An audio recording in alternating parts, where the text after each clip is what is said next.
하나님의 말씀 출애굽기 2장 11절로 22절 말씀입니다. 출애굽기 2장 11절로 22절 말씀 중에 우리 11절과 12절 말씀만 한 목소리로 함께 봉독하겠습니다. 모세가 장성한 후에 한 번은 자기 형제들에게 나가서 그들이 고되게 노동하는 것을 보더니 어떤 애굽 사람이 한 히브리 사람 곧 자기 형제를 치는 것을 본지라. 좌우를 살펴 사람이 없음을 보고 그 애굽 사람을 쳐 죽여 모래 속에 감추니라. 아멘. 이 주일에 나와서 우리 함께 예배드리는 여러분들을 다시 한번 축복합니다. 오늘 본문 보시면 우리가 잘 아는 말씀입니다. 잘 아시다시피 이 모세는 심판과 저주와 이 죽음의 강에 빠뜨려지지 아니하고 구원의 방주요 이 갈대 상자를 통해 구원을 받아 애굽 공주의 아들까지 되어서 이 바로의 궁에서 자라기까지 가는 축복을 받습니다. 죽을 수밖에 없는 인생이 이렇게 왕자의 신분으로까지 변화되는 것을 봅니다. 그렇습니다. 모세는 애굽의 귀족으로서 애굽 문화와 이 학문을 배우면서 자라게 된 것입니다. 모세는 참으로 지혜롭게 자랐습니다. 모세는 참으로 탁월한 애굽의 왕자로 탁월한 실력을 갖추며 자라갔습니다. 모세는 애굽의 정치적, 군사적 훈련까지도 다 받으며 자라났던 것입니다.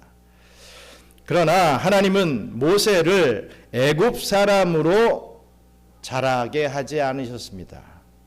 언제까지 그랬는지 확실히는 알 수는 없으나 어머니 요게벳의 품에서 히브리인의 젖, 이 언약 백성의 젖을 먹으며 어릴 때부터 자랄 수가 있었던 것입니다. 그래서 모세는 어릴 적부터 하나님과 아브라함과 이삭과 야곱으로 이어지는 이 하나님의 언약을 배우면서 자랄 수 있게 되었습니다. 그는 신분상으로는 애굽의 왕자였습니다. 하지만 그의 피는 히브리인의 피가 흐르고 있었던 것이죠. 그의 본질은 하나님의 언약 자손으로 자라게 되었던 것입니다. 언약에 신실하신 하나님은 출애굽의 영도자로 모세를 사용하시기 위해서 그렇게 태어날 때부터 인도하셨던 것입니다. 오늘 본문은 이제 40살이 된 이후에 모세의 행적을 소개하고 있습니다. 모세의 삶 속에 과연 어떤 격동이 이 모세의 40살 이후에 있었는지 함께 살펴봄을 통해서 하나님이 사람을 통해 일하시는 그 때와 그 방법을 함께 살펴보며 은혜 나누게 되시는 저와 우리 경양 선교교회 성도님들 되시기를 주님의 이름으로 축원합니다. 우리 본문 말씀 좀 전에 읽었던 말씀 출애굽기 2장 11절 12절 같이 또 읽겠습니다. 모세가 장성한 후에 한 번은 자기 형제들에게 나가서 그들이 고되게 노동하는 것을 보더니 어떤 애굽 사람이 한 히브리 사람 곧 자기 형제를 치는 것을 본지라. 좌우를 살펴 사람이 없음을 보고 그 애굽 사람을 쳐 죽여 모래 속에 감추니라. 아멘. 먼저 우리가 생각해 봐야 될 것은 모세의 조급함이 하나님의 일을 그르치게 했다라는 것입니다. 모세가 장성했습니다. 그런데 모세는 자라가면서 자기가 히브리인이라는 것을 말씀드렸다시피 자각하고 있었습니다. 나는 애굽의 왕이지만 나의 원 정체는 히브리인이다 라는 것을 알고 있었다는 것입니다. 애굽의 왕자로서 자신은 너무나도 화려하고 또 풍요로운 삶을 살고 있지만 그의 가슴 속에 울려대는 히브리인의 심장 소리는 모세를 갈등과 고민 속에 빠뜨렸을 것입니다. 내가 지금 이것을 누리는 것이 과연 맞는가? 내가 지금 이 애굽의 학문을 배우고 있는 게 맞는 일인가? 내가 이 애굽의 음식을 이렇게 맛있게 먹고 있는 게 과연 옳은 것인가? 또 이 애굽 사람들은 이 태양신을 숭배하고 나일강을 신성화시켜서 숭배하고 있는데 내가 거기에 참여하는 것이 맞는가? 나는 히브리인인데. 이러한 생각을 모세는 했을 것이고, 그러한 갈등을 통해서 모세는 힘들어 했을 것입니다. 그러던 중 히브리인들이 고되게 노동하는 것을 목격하게 됩니다. 모세는 그 모습을 보고 괴로움을 느꼈을 것입니다. 자신의 동족은 이렇게 짐승처럼 노역을 하고 있는데, 아니 지금 나는 이 무엇을 하고 있는가? 이런 생각이 들었을 것입니다. 게다가 어느 날 어떤 애굽 사람이 히브리 사람을 막 구타하는 것을 목격하게 됩니다. 그때 그 매맞는 형제를 그냥 지나칠 수 없었던 모세는 분노하여서 그 애굽 사람을 쳐 죽이고 그 시체를 이 모래 속에 감추게 되었습니다. 이 말씀만 보면 모세는 정말 동정과 분노로 우발적인 범행을 저지른 것처럼만 보입니다. 어찌어찌 하다가 그렇게 된 것 같이 보이죠. 영하 10개를 보면 모세가 우발적으로 살인한 것처럼 보여지기 때문에 그것을 본 사람들은 더욱더 그렇게 느껴지게 됩니다. 그러나 영감을 받은 이 스데반 집사의 설교를 들어보면 이렇게 표현을 하고 있습니다. 우리 사도행전 7장 23절로 24절 같이 읽겠습니다. 나이가 40이 되매 그 형제 이스라엘 자손을 돌볼 생각이 나더니 한 사람이 원통한 일 당함을 보고 보호하여 압제받는 자를 위하여 원순을 갚아 애굽 사람을 쳐 죽이니라. 아멘. 모세는 나이가 이 40이 되자 그 형제 이스라엘 자손을 돌볼 생각을 하게 되었던 것입니다. 이제는 내가 이스라엘 백성들을 위하여서 무언가를 해야 되겠다라고 결심을 했던 것이지요. 이제는 그저 바로의 궁에서 왕자로만 살지 않고 자신의 혈통적, 이 신앙적 정체성을 좇아서 히브리인들을 위해서, 이스라엘 백성들을 위해서 자신이 이제 뭔가 좀 해야 되겠다라고 하는 그런 생각이 들었던 것입니다. 이런 면으로 보았을 때 모세의 행동은 정말 믿음이 있는 행동이 맞습니다. 우리가 상식적인 생각에 믿음을 정의할 때 믿음 있는 행동이다 라고 할 수 있다는 거죠. 게다가 바로의 공주의 아들이라 칭함받기를 거절한 결과로 어떠한 고난을 받게 된다 하여도 하나님의 백성, 즉 히브리 민족과 함께하는 삶을 살아야겠다 라고 하는 자기 희생적 그리고 아주 훌륭한 신앙적 결단에서 나온 그러한 행동이 분명했습니다. 어쩌면 믿음의 어머니 요게벳이 들려주었던 언약 이야기가 이 모세의 마음을 움직였을지도 모르겠습니다. 그렇듯 어릴 때부터 신앙생활을 한 것이 그렇게 큰 영향력을 끼친다라는 것, 우리가 이것을 통해서 어쨌든 무슨 깨닫게 됩니다. 아마도 어릴 때부터 신앙생활을 시키지 못한 부모님들은 나중에 울며 통회할 날이 있을 것입니다. 죄송합니다. 그가 아무리 좋은 대학 가고 아무리 기라성 같은 그런 삶을 살아도 절대로 제대로 사는 삶을 살 수가 없다는 것이지요.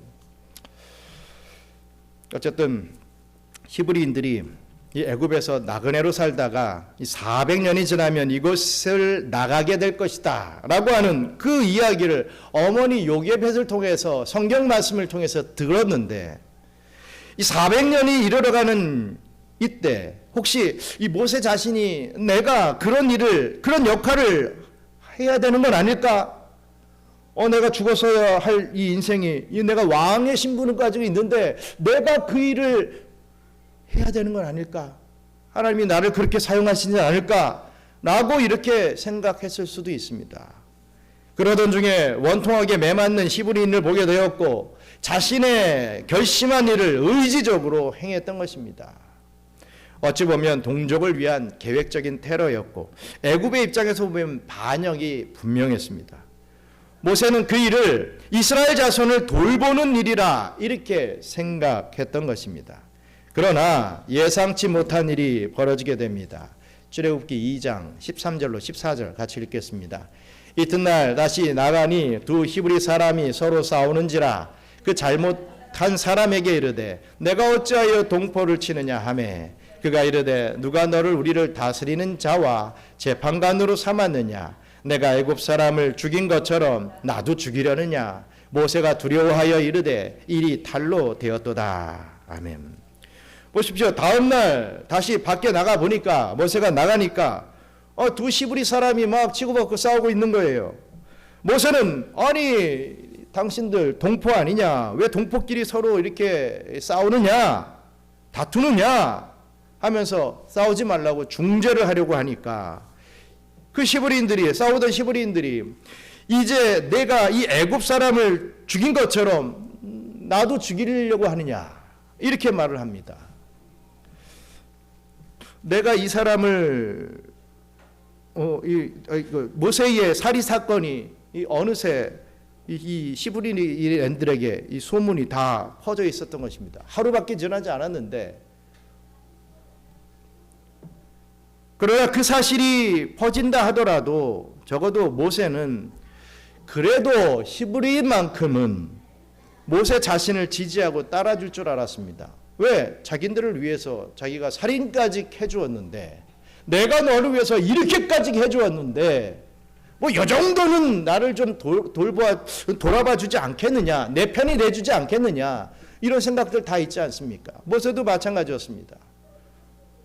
자기를 지지하고 따라줄 줄 알았죠.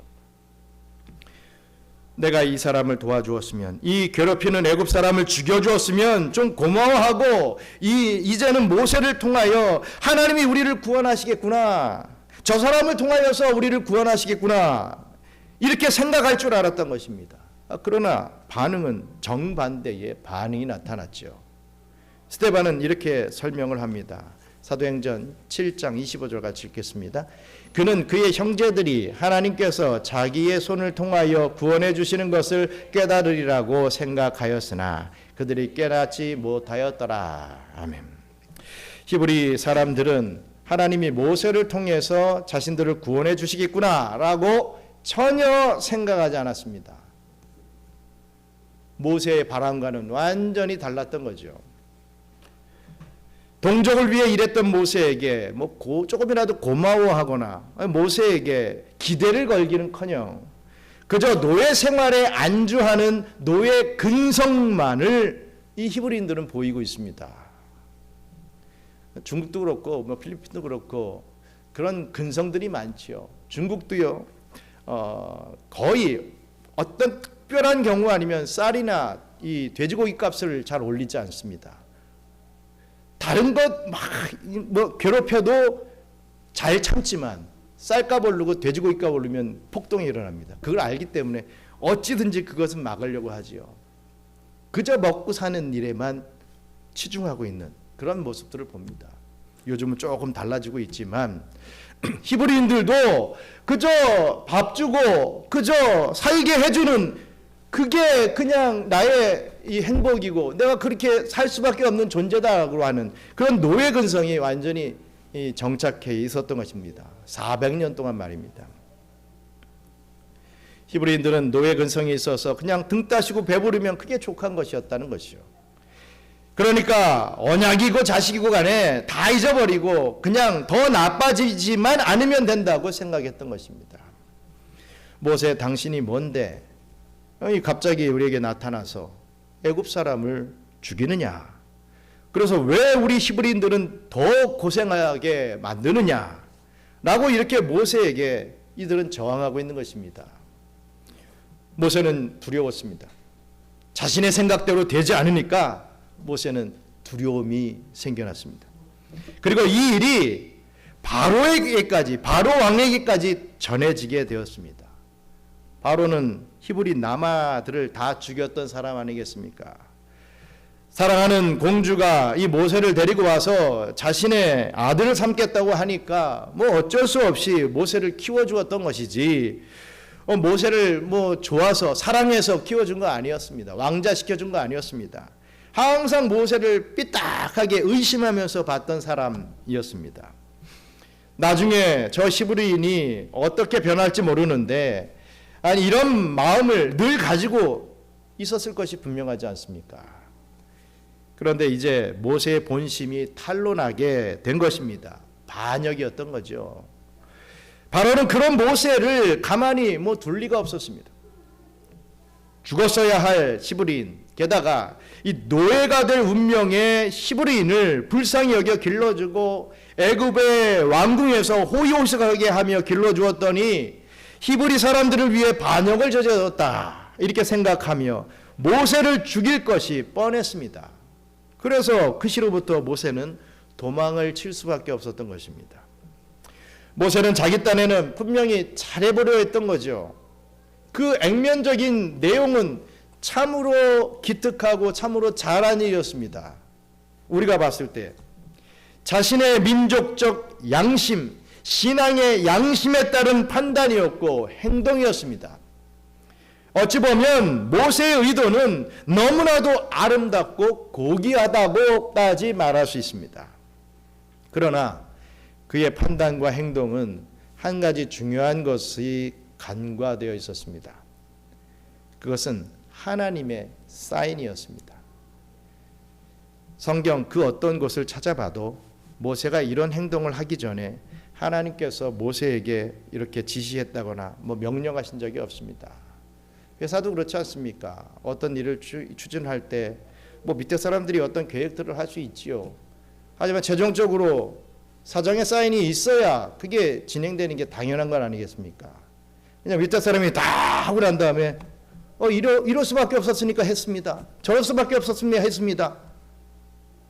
하면 사장이 그 사인할 의미가 뭐가 있겠습니까? 모세도 마찬가지로 자기 생각대로 움직였던 것입니다. 하나님의 뜻이 아니라 자기의 뜻대로 일을 치러냈다 이것이죠. 그저 모세 스스로의 결심과 스스로의 행동으로 한 일이었습니다. 아직 하나님의 때가 아니었던 것이죠. 이것은 모세의 조급함이 일을 그르치게 된 것입니다. 성경은 하나님의 때가 있다는 것을 오늘 이 본문 말씀을 통해서 우리에게 가르쳐주고 있습니다.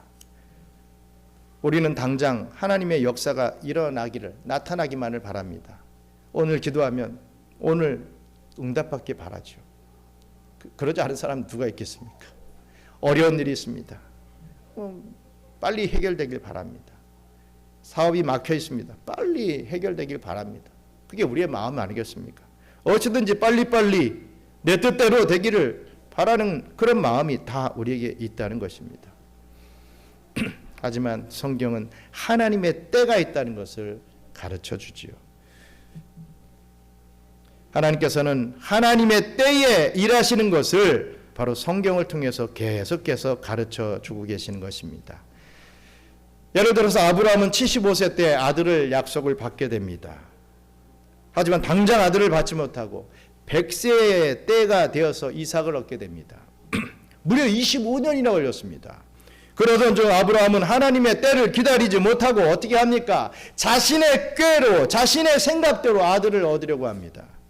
그러다가 이스마엘을 낳게 되는 실수를 저지르게 되었죠. 그래서 그는 이스마엘 때문에 꽤나 고생했을 것입니다. 그 이스마엘이라고 하는 존재가 오늘날까지 직접적으로 저와 여러분들을 괴롭히는 존재로 있지 않습니까? 지금 중동 전쟁이 바로 이삭의 자녀들과 이스마엘의 자녀들의 전쟁입니다.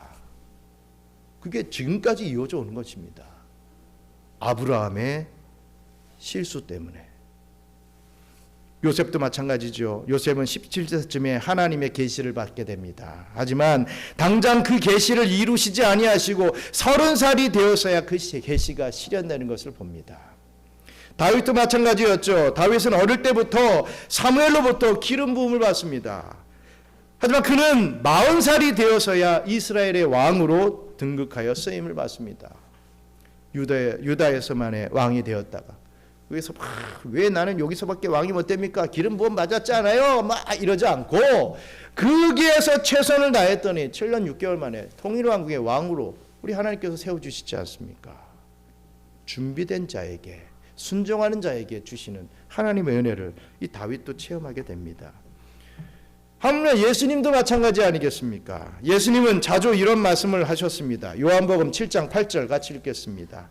너희는 명절에 올라가라. 내 때가 아직 차지 못하였으니 나는 이 명절에 아직 올라가지 아니하노라. 내 때가 아직 차지 못하였다. 이런 표현을 쓰십니다. 예수님의 때는 바로 영광의 때, 십자가를 지심으로 구원을 완성하는 그 때를 말씀하고 계시지요. 그러나 예수님은 당장 그 일을 이루시지 않습니다.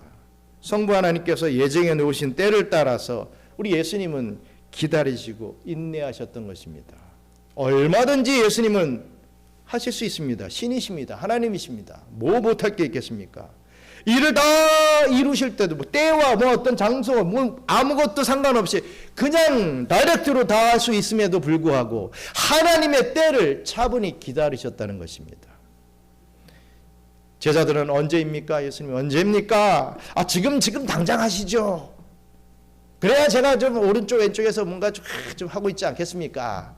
예수님 덕 좀 보지 않겠습니까? 이렇게 말을 많이 했지만 예수님은 가만히 기다리라 그런 것입니다. 예수님조차도 하나님의 때를 기다리셨다는 거죠. 그러나 때가 되었을 때는 또 이렇게 말씀하십니다. 마태복음 26장 18절 같이 읽겠습니다. 이르시되 성한 아무에게 가서 이르되 하나님 말씀이 내 때가 가까이 왔으니 내 제자들과 함께 유월절을 내 집에서 지키겠다 하시더라 하라 하시니. 아멘. 드디어 이제 때가 이르게 됩니다. 그때 내 때가 이르렀다라고 이렇게 말씀을 하시고 유월절 만찬에 가시고 그 다음날 십자가에 못 박혀 죽으시는 것입니다. 예수님은 이렇게 하나님 아버지께서 정하신 때에 일을 이루셨다라는 말씀입니다. 그렇습니다. 여러분, 우리가 자주 하는 잘못이 바로 이런 것이죠. 우리의 잘못은요, 하나님께서 일하시기 전에 우리가 자꾸 먼저 일하려고 하는 것입니다. 그래서 하나님의 영역을 우리가 자꾸 침범합니다. 기도는 하나님 도와주세요. 하나님, 저 하나님밖에 없어요. 그래, 내가 도와줄게 하고 손을 뻗으실 때 딱 막죠.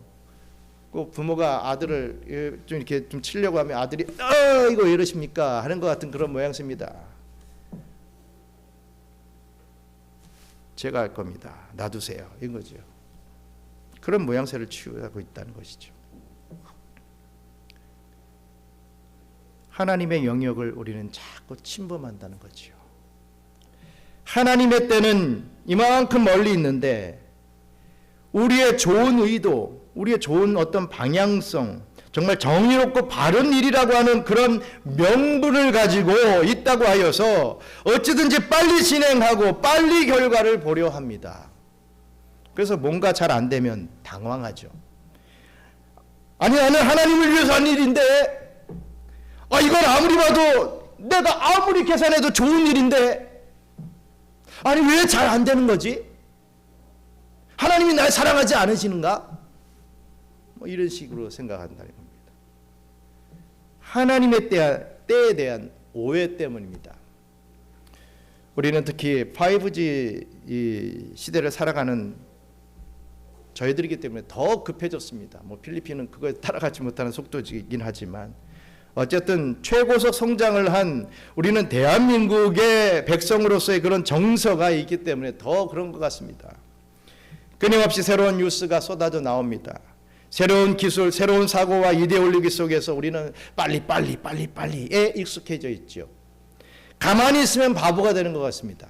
가만히 있으면 도태되는 시대를 살아가고 있는 것 같습니다. 그러다 보니 가만히 기다리고 인내하는 일에 우리는 참 많이 불편함을 느낍니다. 그래서 이 필리핀에 우리가 살면서 얼마나 불편합니까? 필리핀 사람들의 행정을 보면서 우리나라 같으면 30분, 1시간에 다 끝날 것을 2, 3일씩 걸리는 그런 모습을 보면서 얼마나 우리가 불편해합니까? 견디기 힘들어합니다. 문제는 우리의 신앙생활에서도 그런 조급증이 우리를 잠식해 온다는 데 있습니다. 교회를 빨리 성장시켜야 한다는 강박관념에 사로잡혀 있습니다. 저조차도 그렇습니다. 오늘도 쓱 보면서 다음 주일에는 좀 더 많았으면, 그 다음 주에는 또 좀 더 많았으면, 이런 마음 인간이기 때문에 당연히 듭니다. 교회가 정체되고 숫자가 줄면 빨리빨리 대책을 세워야 하는 것이 당연하다고 생각합니다. 무조건 빨리 나가서 전도해야 하고 성도를 양육할 수 있는 새로운 프로그램을 막 만들어내야 합니다. 우리는 너무 가만히 있는 것 아닌가 이렇게 생각합니다. 솔직히 인간적으로는요, 이 설교를 하면서도 우리 경양선교회는 너무 가만히 있는 거 아닌가, 솔직히 그런 생각 듭니다. 이런 설교를 하면서도 아직까지도 그런 마음이 없지 않습니다. 뭔가 껄쩍지근한 마음을 우리는 항상 가지고 있다 이거죠. 우리 개인도 마찬가지입니다. 내가 빨리 성장하고 내가 빨리 뭔가를 좀 이루어서 하나님께 빨리 쓰임을 받아야 하는데, 아니 왜 나는 이렇게 천천히 가고 있는가? 아니 저 집사님을 보면 저렇게 사업도 잘 돼가지고 저렇게 헌금도 막 하시고 이러는데 헌신도 뭐 이렇게 많이 하고 있는데, 아니 나는 뭔가, 이런 생각이 우리에게 들어갑니다. 여러분, 조급증입니다. 그것은 조급한 것이죠. 여러분 걱정하지 마시기 바랍니다. 하나님의 때가 되면요, 하나님은 저와 여러분들을 어떻게든 사용하시는 분이심을 믿으시길 바랍니다. 이때 아멘을 해야 되는데 아멘도 없어요. 하나님의 때가 되면 우리가 아무리 나 쓰임 안 받고 싶어요 해도 쓰임을 받게 됩니다. 하나님이 은혜 받을 자에게 은혜 주시고 헌신할 자에게 헌신할 마음을 주십니다. 또 쓰임 받을 자에게 쓰임 받을 수 있는 상황을 허락해 주시고, 하나님은 그때그때 당신의 뜻대로 저와 여러분들의 마음을 반드시 사용하십니다. 믿으시길 바랍니다. 우리는 그때를 기다려야 된다는 것이죠. 그때를 위하여 우리가 할 일은 준비하는 것입니다. 여러분 준비하시기 바랍니다. 지금 내가 어떤 일을 해서 와 이거 해야지 이렇게 가라는 그런 모양새가 아니라, 그 일이 반드시 하나님의 일이라 한다면 내가 그 일을 할 수 있게끔 내가 준비되어야 된다는 것입니다. 제일 기본적인 준비가 무엇입니까? 우리 예수님이 가르쳐 주시죠. 변화산에 올라가시다가 이 세 제자들을 이끌어 오시고서 올라가서 기도하시다가 내려오시니까 제자들이 어떻게 하고 있습니까? 졸고 있습니다. 깨어 기도라고 했는데, 깨어 기도하는 게 준비입니다. 제일 중요한 거죠. 깨어 기도함으로 우리의 그릇을 만들고 있어야 됩니다. 그리고 그 일들을 감당할 것이 어떻게 하면 정말 하나님이 기뻐하시는 방법대로 우리가 할 수 있는가, 준비되어야 된다 이거죠. 아무 준비도 안 돼 있는데 뭔가 하려니까 모세같이 사람이나 죽이고 앉아 있지 않습니까?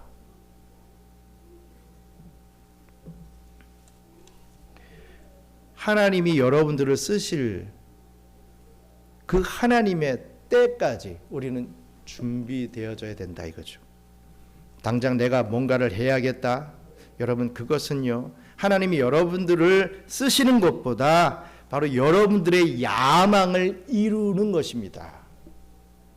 빨리 내가 쓰임 받아서 저 집사님 훌륭해, 저 권사님 참 아름다워, 야 저 장로님 참 최고야, 뭐 이렇게 칭찬받고 박수받고 싶어하는 내 야망이 그렇게 나를 성급하게 만들어 간다라는 말씀입니다. 여러분 천천히 말씀 안에서 천천히 자라시고 양육받으시고 기다리시기 바랍니다. 참 그게 쉽지가 않지만 그런 마음이 우리에게도 있어야 됩니다. 어떤 일에는 우리가 물론 이제 좀 빠르게 할 일이 분명히 또 있지요. 하지만 우리 전체적으로는 내 의지를 가지고 내 어떤 잔 기술을 가지고서 막 덤벼드는 게 아니라 정말 하나님이 하시기까지, 하나님이 원하시기까지 우리가 준비되며 기다릴 수 있어야 된다는 것입니다. 우리 교회도 마찬가지죠. 우리가 빨리 뭔가를 이루어야 무엇인가 자랑할 것이 생길 것이 아니겠습니까? 그러니 그것은 우리의 야망이고 결국엔 또 목사의 야망이 되는 것입니다. 교회는 절대로 어떤 목사나 어떤 직분자들이나 어떤 성도들이 하는 것이 아니라 결국에는 하나님이 하시는 거죠. 그것에 우리가 쓰임을 받는 것입니다. 그래서 내가 어떤 일을 막 했다고 나밖에 없어 이럴 필요도 없습니다. 내가 못한다고 나는 지질공상으로 아무것도 못해 이렇게 낙담할 필요도 없는 것입니다.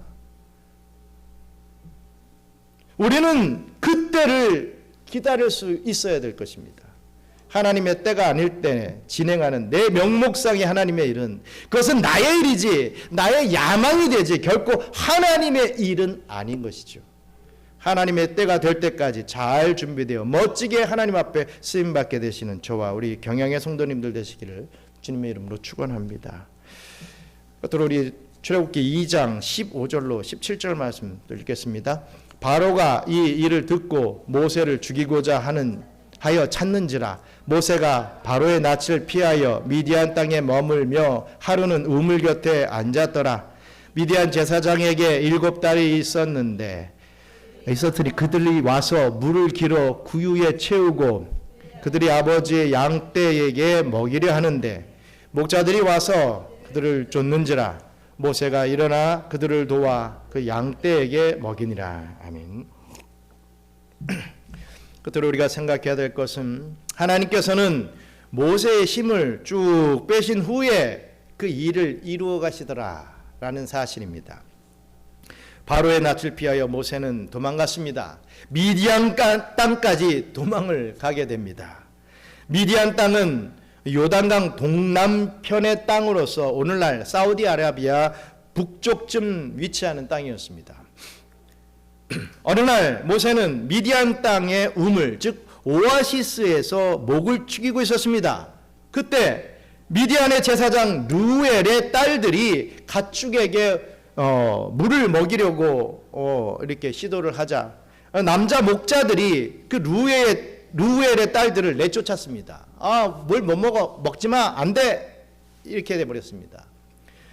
물이 귀한 곳인데 이 남자 목자들이 자신들의 가축에게만 물을 먹이려고 힘이 약한 여자들을 내쫓은 것입니다. 모세는 참으로 정의로운 사람이었던 것 같습니다.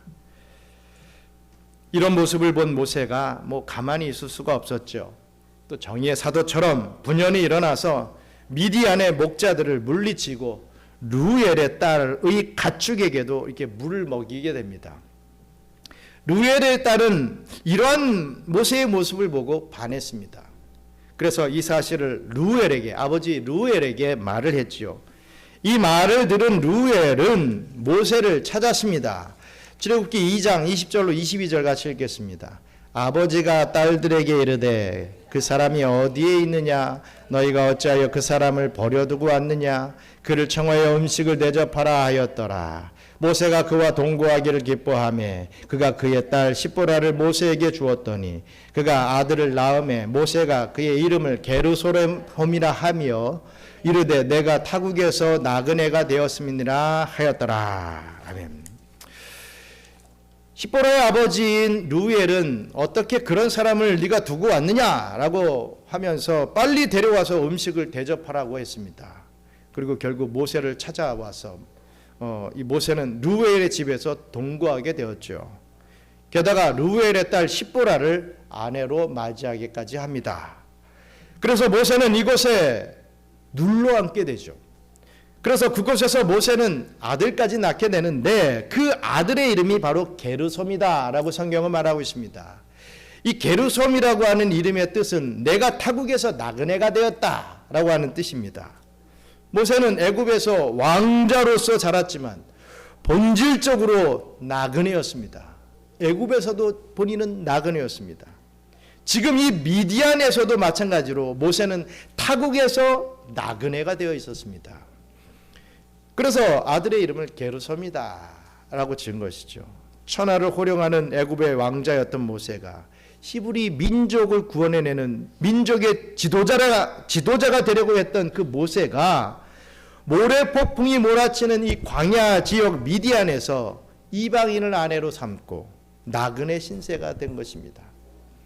모세는 그 후 40년을 이 광야에서 나그네로 살게 됩니다.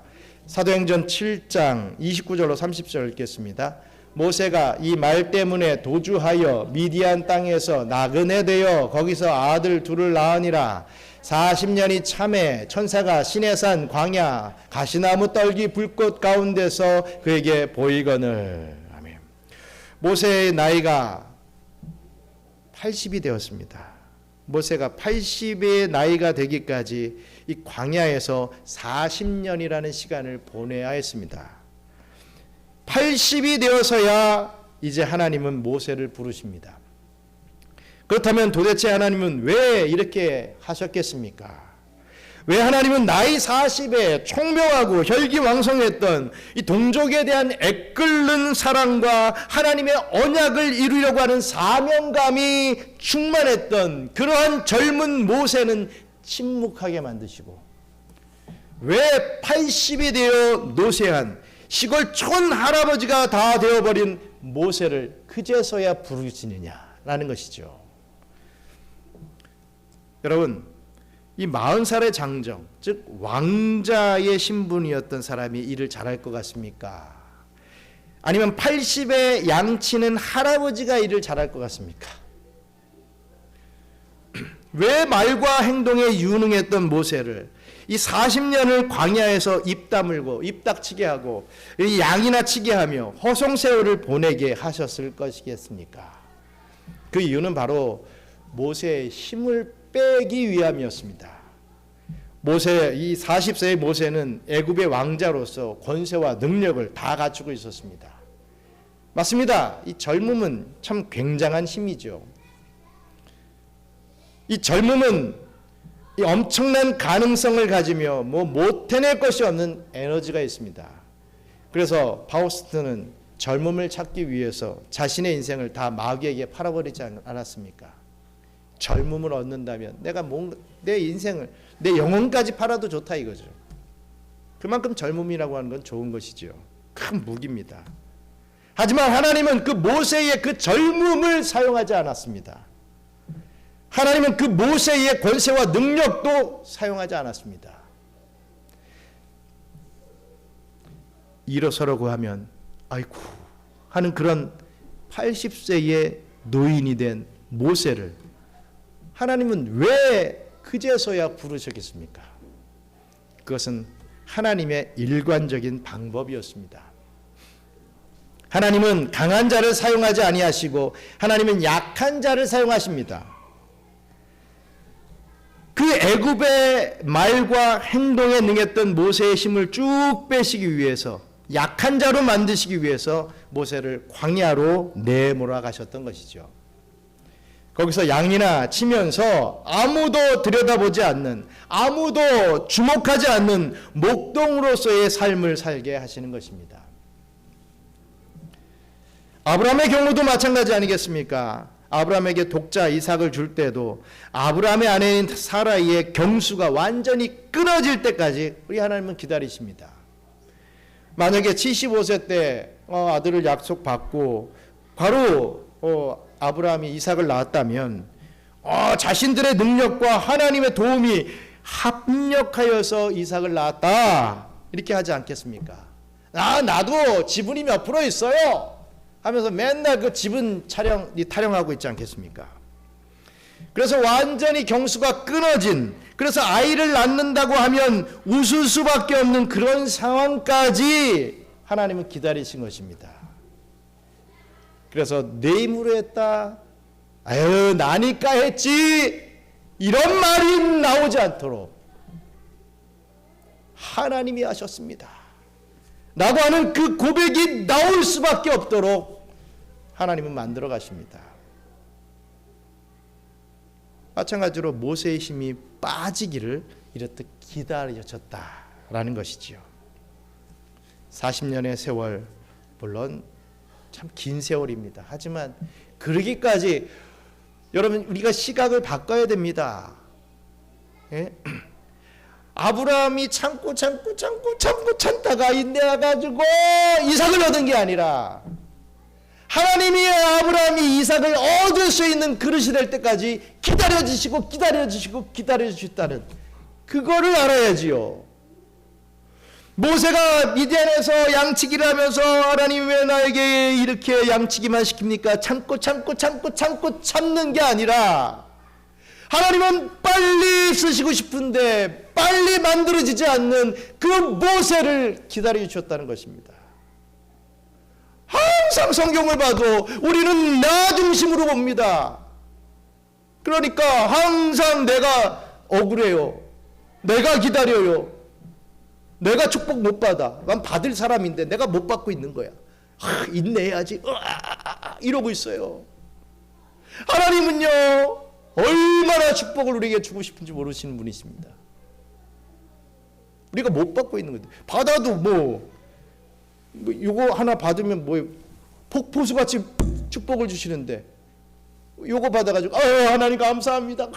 이러한 맛있는 축복을 주시니 홀짝 하고 끝내버리고, 또 없어요. 왜 내 컵에는 물이 없습니까? 이런다고요. 우리는 하나님이 기다려 주시는 겁니다. 여러분, 하나님이 우리를 기다려 주신다 이거죠. 그게 깨달아지면 그게 은혜가 되고 그게 이 심령에서 폭발할 텐데, 그게 안 되니까 맨날 의심과 맨날 불평과 불만, 원망과 낙담과 절망만이 우리를 감싸고 있는 거 아니겠습니까?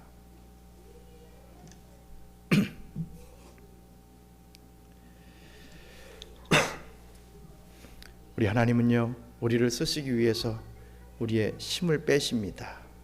그래서 우리 인생이 우리 뜻대로 잘 안 될 때가 많죠.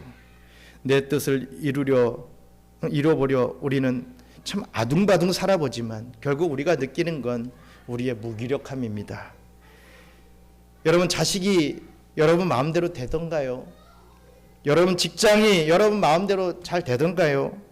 여러분 사업이 여러분 마음대로 막 일치월장으로 막 성장해 나가던가요?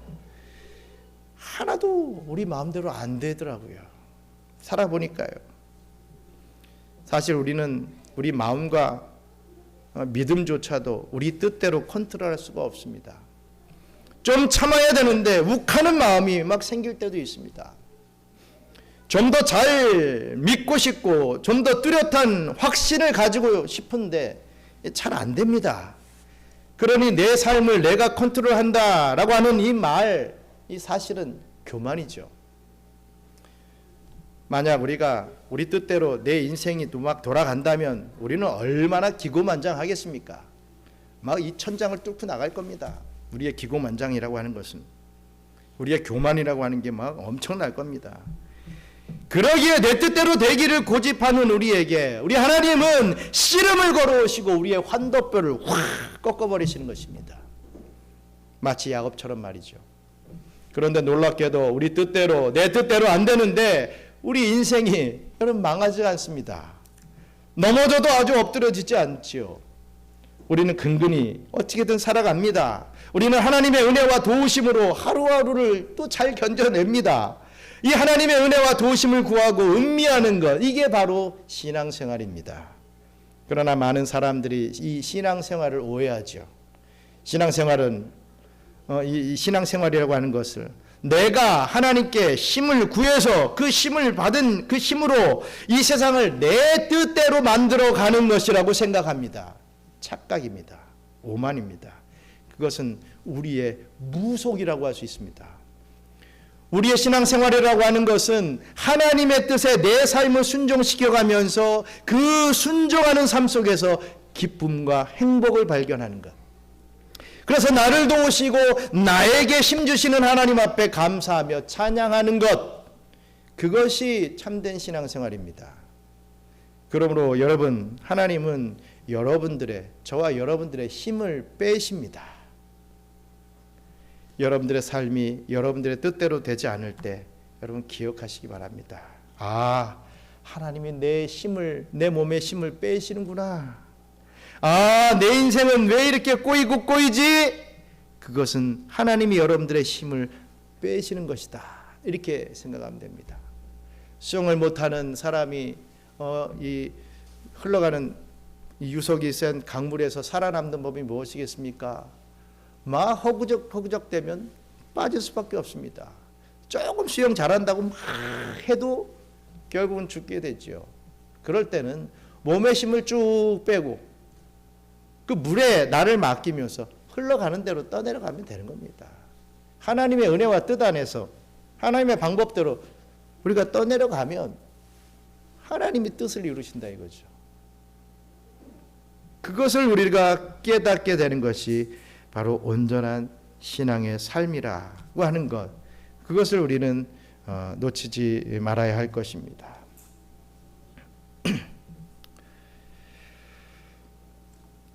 바로 그런 것을 음미하시길 바랍니다.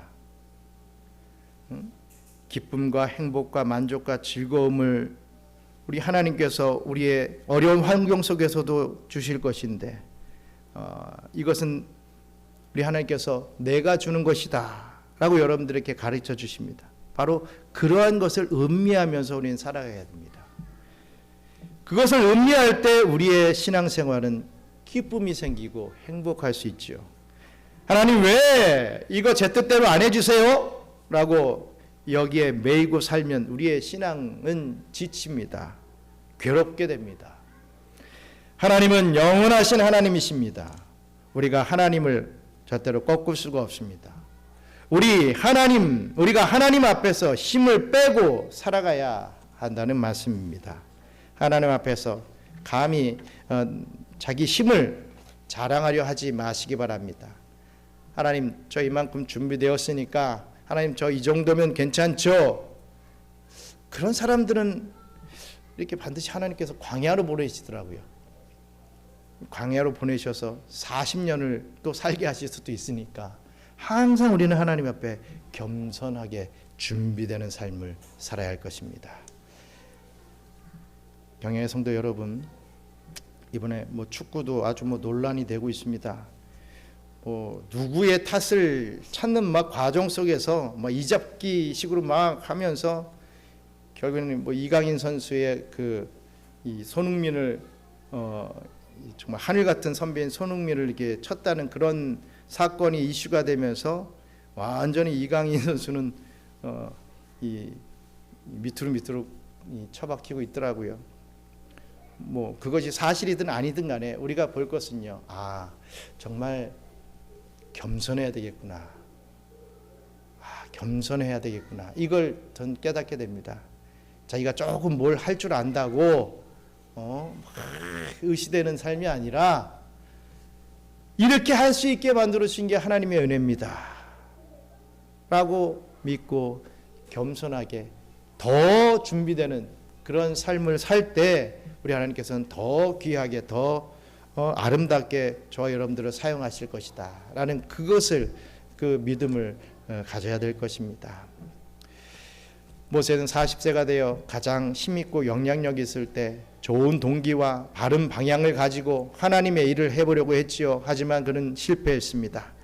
하나님의 때가 아직 차지 않았고 모세는 자기 힘을 과신했기 때문이죠. 하나님은 하나님의 때에 하나님의 방법으로 일하시는 분이십니다. 그때에 하나님은 모세의 실패도 사용하시고 또 모세의 약함까지도 다 사용하시는 분이시죠. 마찬가지로 하나님은 우리의 약함을 자랑으로 바꾸실 것이 분명합니다. 하나님은 우리의 실패를 간증으로 바꾸실 것입니다. 그러니 여러분의 약함을 절대로 부끄러워하지 마시기 바랍니다. 여러분의 실패 앞에 좌절하지도 마십시오. 위대하신 우리 하나님은 언제나 최고의 결과를 우리에게 나타내 보여주실 것이 분명합니다. 우리는 이 하나님의 때를 기다리고 이 하나님의 방법에 우리를 맡기며 살면 됩니다. 그러니 조금 천천히 가시길 바랍니다. 그리고 조금 힘을 빼고 살아가시기를 바랍니다. 우리가 뭔가 해봐야겠다. 물론 때로는 그런 것들이 필요하지만 우리의 힘을 과시해서는 안 되죠. 조금은 더디게 보일지 몰라도 어리석게 보일지 몰라도 그렇게 사는 것이 우리로 하여금 최선의 방법이 됩니다. 그리고 우리가 평안을 누릴 수 있는 첩경이 되기도 합니다. 위대하시고 선하신 하나님께 우리의 인생과 우리의 이 경양선교교회를 맡기면서 나아가시길 바랍니다. 그리고 우리가 쓰임 받을 때까지 깨어 기도하며 최선을 다하여 준비되는 저와 여러분들 되시기 바랍니다. 그렇게 하심으로 하나님의 때에 하나님의 방법으로 하나님의 일을 이루시는 것을 함께 목도하는 저와 우리 경양의 성도님들 되시기를 주님의 이름으로 축원합니다. 우리 잠시 기도하겠습니다. 그렇습니다. 참 이런 설교를 드리면 어떤 분들은 또 오해를 하시죠. 그래, 나 하나님의 뜻이 보일 때까지 난 가만히 있을 거야. 뭐 다음 주에 뭐 주의 일들을 뭘 하기로 되어 있었는데 그것도 그냥 하지 말아야지. 뭐 누구라도 하겠지 뭐. 또 이런 식으로 생각하시는 분이 있습니다. 그런 말이 아니지 않습니까? 정말 하나님의 쓰실 때에 귀하게 쓸 수 있는 그러한 그릇으로 만들어지자라고 하는 그런 개념 아니겠습니까? 우리가 하나님을 앞지러서는 안 됩니다. 하나님의 뜻 앞에 순복하면서 그 뜻을 최고로 잘 이룰 수 있을 때까지 깨어 기도하며 준비될 수 있는 저희들 될 수 있게 해달라고, 우리가 함께 그날이 되었을 때 우리 교회가 또 부흥할 수 있는 어떤 그런 귀한 또 날을 또 분명히 맞이하게 될 터인데, 그때 하나님이 이렇게 기도로 준비시키셔서 이 날이 올 수 있었다, 하나님의 때가 이루게 되었다, 이렇게 함께 공유하며 인정하며 기뻐할 수 있는 그날이 분명히 올 줄 믿습니다. 우리가 하나님의 때와 방법을 순종하며 나갈 수 있는 저희들 될 수 있게 해달라고 함께 기도하겠습니다. 감사합니다. 하나님, 세상 살면서 내 의지와 내 심과 내 경험과 아버지 나의 어떤 명분을 가지고 선한 명분이라는 것을 내세우며 이 일들을 마구마구 진행해 나갈 때가 있습니다. 이것은 확실한 것이다, 이것은 하나님께서도 인정해 주실 거야, 이렇게 좋은 일인데 하나님이 이걸 반대하실 일이 없어. 그러실 분이 아니야, 나를 믿어 주실 거야 하면서 막 앞으로 달려나가는 그런 모양새의 신앙생활을 하는 우리들을 보게 됩니다. 하나님, 절대로 하나님 앞에 경거망동하지 않게 도와주시고 정말 하나님 앞에 자중하면서 겸손한 모습으로 깨어 기도하며 준비될 수 있는 우리 모든 경양의 성도들 다 될 수 있도록 역사하여 주셔서 정말 주님의 때에 귀하게 사용되는 우리 경양의 모든 성도들 다 되게 하여 주시옵소서.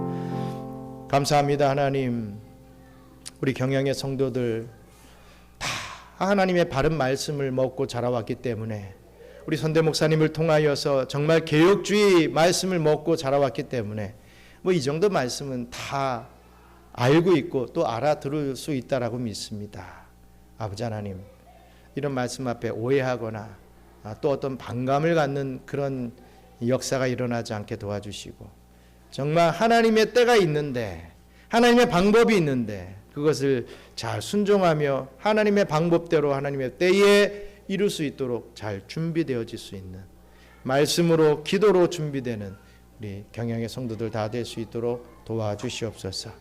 이제는 우리 구주 예수 그리스도의 은혜와 크고 놀라우신 창조주 하나님의 사랑과 보혜사 성령님의 교통 감화 위로 충만하심이 하나님의 때와 하나님의 선하신 방법이 있다는 것을 항상 인지하며 그 어떠한 상황 속에서도 실망하거나 낙심하지 않고 다시금 주님의 뜻을 좇아 기쁨으로 준비되어 나아가길 소원하는 우리 경양선교교의 모든 성도들 머리머리 위에와 이제부터 영원토록 함께 있을지어다. 아멘.